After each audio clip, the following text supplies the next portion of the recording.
अवैध cough syrup मामले में ईडी का एक्शन सामने आया है। यूपी, झारखंड और गुजरात में 25 ठिकानों पर छापेमारी की गई है। लखनऊ, वाराणसी, जौनपुर, सहारनपुर में भी रेड की है। रांची और अहमदाबाद में भी ईडी ने छापेमारी की है। शुभम जायसवाल के सहयोगियों के ठिकाने पर ये रेड की गई है। अवैध कफ सिरप केस में मुख्य आरोपी है शुभम जायसवाल। अब ऐसे में जो उनके सहयोगी हैं उनके ठिकानों पर रेड की गई है। ईडी की तरफ से रांची, अहमदाबाद में रेड की गई है।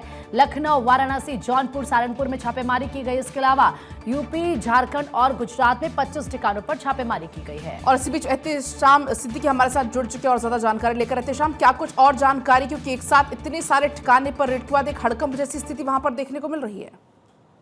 जी हाँ, देखिए, देश में खांसी के सिरप को लेकर जिस तरह से सिंडिकेट चल रहा था, नेपाल से लेकर बांग्लादेश में बाकायदा इसकी सप्लाई हो रही थी और उस पर जब पूरी ईडी ने अपना शिकंजा कसा है, उसके मद्देनजर 2 दर्जन से अधिक ठिकानों पर आज सुबह से ईडी की कार्रवाई शुरू हो गई है। खास तौर से लखनऊ जोन की ईडी कार्यालय की टीम ने ताबड़तोड़ छापेमारी शुरू कर दिया है और जो मुख्य आरोपी है शुभम जायसवाल, उसके सहयोगी आलोक सिंह, अमित सिंह और जो चार्टर्ड अकाउंट है विष्णु अग्रवाल, उनसे जुड़े तमाम लोगों के ठिकानों पे छापेमारी की जा रही है। लखनऊ में जो बर्खास्त सिपाही है, जिसके घर की आप तस्वीर देख रहे हैं, एक सिपाही है चीफ का जो बर्खास्त हुआ है, उस घर की तस्वीरों को आप देख सकते हैं, कितनी आलीशान इसने कोठी बना रखी है। वहां पे ईडी की और सेंट्रल पैरामिलिट्री फोर्स पहुंच चुकी है, वहां पे कार्रवाई चल रही है। तो जितने भी ठिकाने हैं उन पर कार्रवाई चल रही है और इस बात की तस्दीक हो चुकी, पुष्टि हो चुकी है कि ये नेटवर्क नेपाल से लेकर बांग्लादेश तक फैला था और हजारों करोड़ रुपए की टैक्स चोरी की गई है। बाकायदा एक सिंडिकेट चलता था।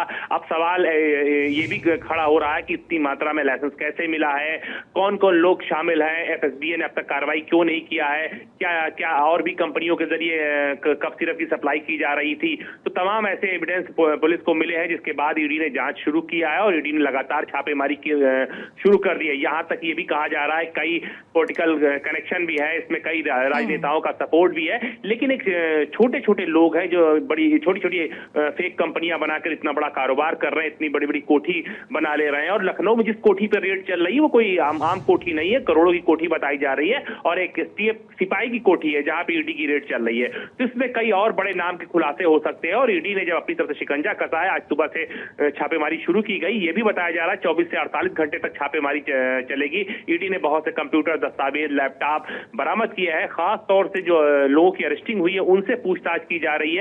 तो कई बड़े नाम और खुलासे होने वाले हैं, क्योंकि जो कफ सिरप का रैकेट है वो यूपी, झारखंड, गुजरात के साथ साथ पश्चिमी बंगाल होते हुए नेपाल और बांग्लादेश तक फैला हुआ। तो पूरी तरह से एक इंटरनेशनल मामला है। कई आरोपी अभी भी फरार हैं और शुभम के कई लोगों का ने अपना पैसा दुबई में भी लगा रखा। तो एक बहुत बड़ा रैकेट है जिसके खिलाफ ईडी ने एक्शन शुरू कर दिया है। क्योंकि एहतेशाम 2000 करोड़ से भी ज्यादा का ये पूरा कांड है, तो क्या मान लिया जाए जो शुभम जायसवाल है, क्या उसके जितने अब सगे संबंधी है हर एक अब रडार पर आएगा ईडी की?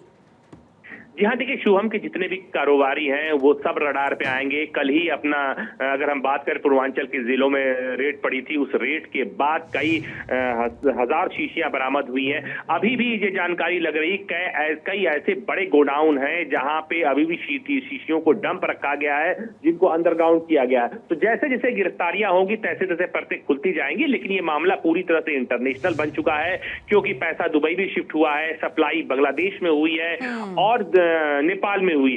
4 से 5 साल से ये खुला खेल चल रहा था, किसी की नजर नहीं हुई है। बाकायदा कप सिरप के शीशी की आड़ में जिस तरह से ब्लैक मनी को ट्रांसफर किया गया है, सेल कंपनियां बनाई गई है, टैक्स चोरी की गई है, जिस तरह से दवा के लाइसेंस लिए गए हैं, एक बहुत बड़ा रैकेट है। और जिस तरह से इसके अंदर कमाई हो रही थी वो 1000 करोड़ के ऊपर ही कमाई हो रही है और कई राजनेताओं के भी नाम आ रहे हैं, कई बाहुबलियों के भी इसमें नाम आ रहे हैं। शाम के आगे चलकर और कौन कौन से नाम सामने आते, कितने खुलासे होते हैं। फिलहाल बहुत शुक्रिया आपका पूरी जानकारी के लिए।